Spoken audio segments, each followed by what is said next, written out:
Halo semuanya, kami dari kelompok 1. Di video ini kami akan menjelaskan tentang salah satu kerajaan Islam di Indonesia, yaitu Kerajaan Samudra Pasai, mulai dari awal pendiriannya hingga masa runtuhnya. Di ujung utara Pulau Sumatera, tepatnya di pesisir timur yang menghadap langsung ke Selat Malaka, berdiri sebuah kerajaan yang menjadi pelopor Islam di Nusantara, yaitu Kerajaan Samudra Pasai. Didirikan pada abad ke-13, kerajaan ini tumbuh menjadi pusat perdagangan internasional yang gemilang. Letaknya strategis di jalur pelayaran utama antara India dan Tiongkok, menjadikan pelabuhan Samudra Pasai sebagai tempat persinggahan kapal-kapal dagang dari berbagai penjuru dunia.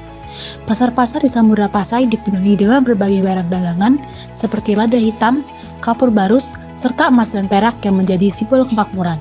Bahkan kerajaan ini mengeluarkan mata uang emas sendiri, dirham, sebagai alat transaksi resmi. Raja-raja Kerajaan Samudra Pasai. Pada abad ke-13, seorang laksamana laut dari Mesir bernama Nazimuddin Al-Kamil tiba di pesisir utara Sumatera.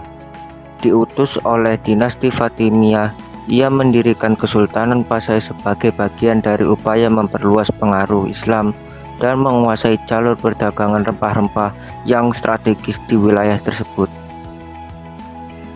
Setelah wafatnya Nazimuddin Al-Kamil, Kesultanan Pasai tetap berdiri hingga akhirnya digabungkan dengan Kerajaan Samudra oleh Meura Silu, seorang pemimpin lokal yang kemudian memeluk Islam dan bergelar Sultan Malik Al-Saleh. Pada tahun 1267 Masehi, ia menyatukan dua kerajaan tersebut menjadi Kerajaan Samudra Pasai, menjadikannya kerajaan Islam pertama di Nusantara. Masa kejayaan Samudra Pasai.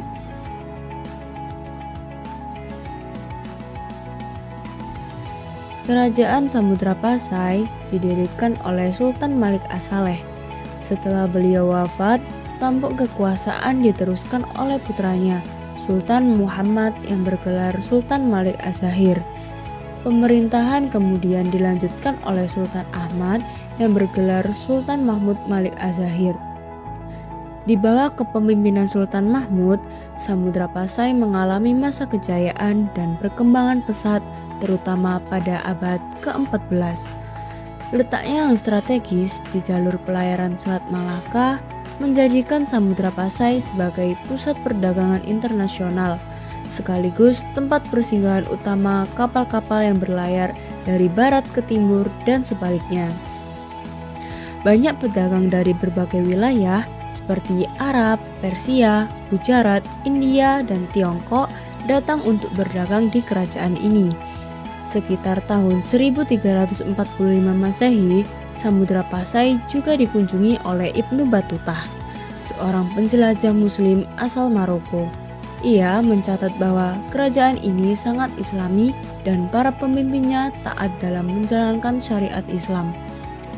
Setelah Sultan Mahmud wafat, kekuasaannya dilanjutkan oleh Sultan Zain Al-Abidin Malik Az-Zahir yang juga dikenal sebagai Zainal Abidin. Hubungan diplomatik dan pengaruh politik. Pada abad ke-13, di tepi utara Pulau Sumatera, berdirilah Kerajaan Samudra Pasai, kerajaan Islam pertama di Nusantara. Raja Samudra Pasai menyadari pentingnya hubungan luar negeri untuk memperkuat kerajaan. Maka ia mengirim utusan ke berbagai negeri, termasuk Tiongkok dan Kesultanan Delhi. Setiap utusan membawa cenderamata, khas Pasai, dan menukar budaya serta ilmu pengetahuan.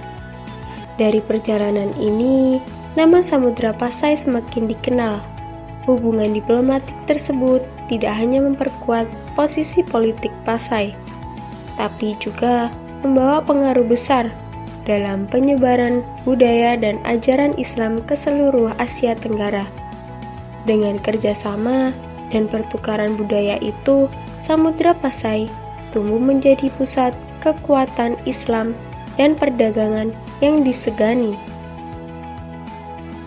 Peran kerajaan dalam penyebaran agama Islam dan pendidikan. Kerajaan ini memiliki peran penting sebagai pusat perdagangan sekaligus pusat penyebaran Islam. Posisi strategisnya di saat Malaka menjadikannya kerajaan ini sebagai perhentian utama para pedagang dari berbagai bangsa, termasuk Arab, India, dan Tiongkok. Melalui jalur perdagangan inilah Islam mulai menyebar ke wilayah-wilayah lain di Nusantara. Kerajaan Samudra Pasai menjadi pusat pembelajaran Islam dengan mendirikan berbagai lembaga pendidikan agama yang menghasilkan ulama-ulama berpengaruh. Ulama-ulama ini kemudian menyebarkan ajaran Islam ke berbagai pelosok Nusantara, termasuk kerajaan-kerajaan lain di Sumatera, Jawa, Maluku, dan lain-lain. Masa keruntuhan Kerajaan Samudra Pasai. Pada tahun 1438, ekonomi Kerajaan Samudra Pasai mengalami kemunduran karena pendangkalan jalur perdagangan di sekitar pantainya, menyebabkan kapal-kapal dagang beralih ke Malaka. Kondisi ini juga menyebabkan ketidakstabilan politik. Sultan Iskandar Shah dari Malaka kemudian memanfaatkan situasi ini dengan melakukan pernikahan politik dengan Putri Samudra Pasai, Ratna Kemala.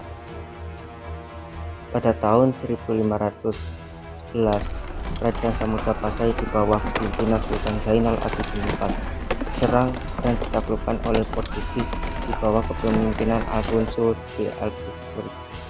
Pada tahun 1524, Kesultanan Aceh Darussalam yang dipimpin oleh Sultan Ali Muhayyad Shah berhasil mengusir Portugis dari Samudra Pasai. Akibatnya, Kerajaan Samudra Pasai hancur dan menjadi bagian dari wilayah kekuasaan Aceh Darussalam. Jejak kejayaan dan peninggalan. Jejak kejayaan Samudra Pasai dapat ditemukan melalui peninggalan sejarah seperti makam Sultan Malik Saleh di Kampung Geogong, Aceh Utara. Selain itu ditemukan pula pecahan gerabah dan keramik yang menunjukkan aktivitas perdagangan internasional yang aktif pada masa itu.